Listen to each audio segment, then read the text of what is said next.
This is my 1965 Shelby Cobra.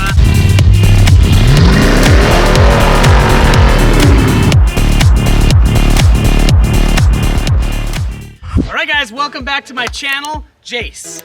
Now, I've done some crazy car videos lately, and I realized I never introduced salsa to you. This is my 1965 Shelby Cobra.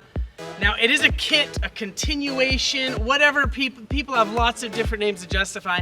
I'm totally okay with this being a kit because I don't have $1 million to buy a Cobra right now. Or I think the most recent one at auction went for upwards of 2 something. Somebody told me another one went for 4 million. No.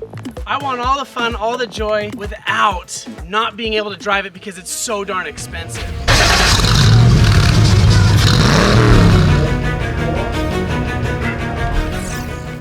So this kit is from Factory 5, and here's some fun specs.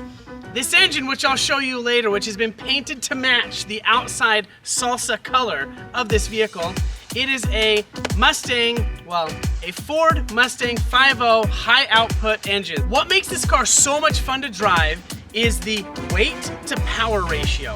This thing weighs less than 2,500 pounds. My wife's Tesla weighs over 6,000 pounds. So with the horsepower that this has versus the weight, I can get these back tires going crazy. Old school Cobras, 15-inch wheels, lots of meat. These are 17-inch wheels instead. Not quite as much grip, so we had to make up with that in width. So this is a 245, 45, 99 wide. So this sucker is as wide as a lot of big truck tires. Low profile, but super wide. The crazy thing is, let's go to the back. Now what's even crazier is the back tires. These rear tires are crazy. These are 315, 35, 17 by 106. These are wider than my lifted Raptor. They're meant to grip that low profile. When I turn this steering wheel that you'll see in a second, it moves because of the low profile of these tires. Enough profile, I'm not gonna ding the rims, and they can move and sway with the road a little bit, so you still get that old school feel, but with new school looks and feels more like a supercar. All right, so here's that engine I was telling you about. You gotta open it first, pop that hood. That's that Ford 5.0 HO 302, but with some modifications. That new intake, give it a couple extra horsepower. We've changed quite a few things in here that I don't really get into. My channel is much more layman's terms, right? Instead of the crazy stuff. There's plenty of guys who give you the crazy information. But just look at the beauty though.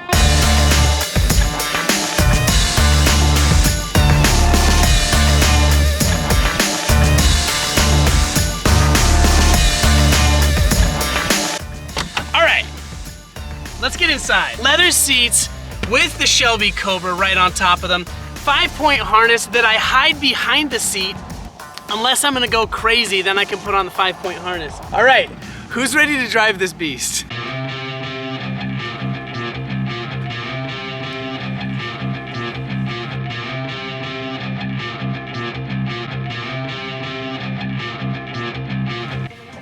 All right, so inside this guy, right, I've got all my good stuff. Cool thing that my buddy did when he built this, he went to a boat manufacturer and took their mahogany in case it rained, in case it did that. So this mahogany front, but here's my magic switches.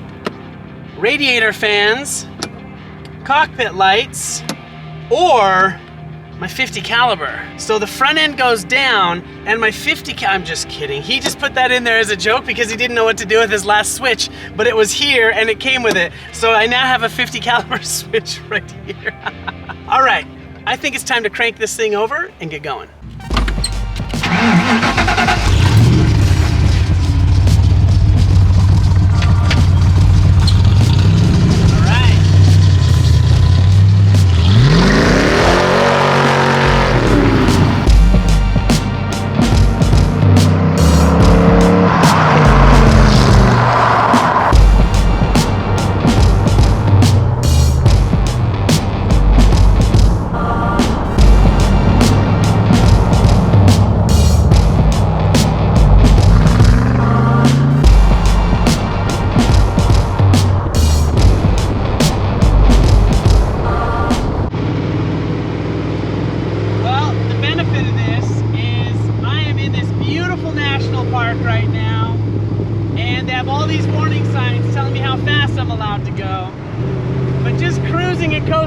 down here with the 360 views, it's incredible.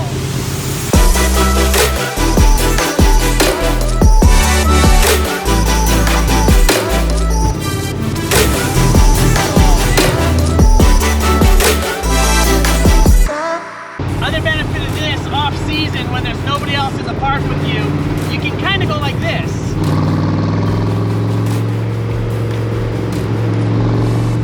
And really dig into these corners in this muscle car, the way that it just ramps and digs into these corners. I adore it. Oh, nice big corner.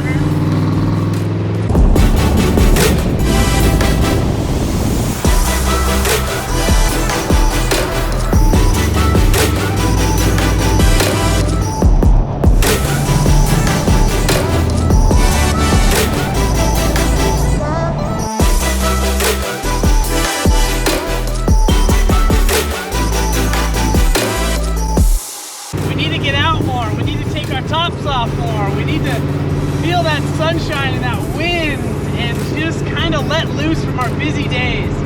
This is why I own this vehicle.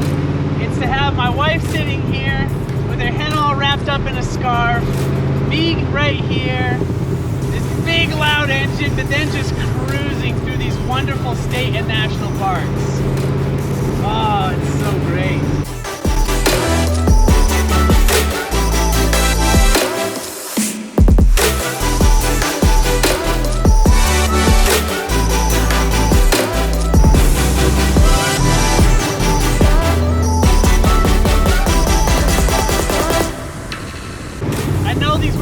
Race, and I can,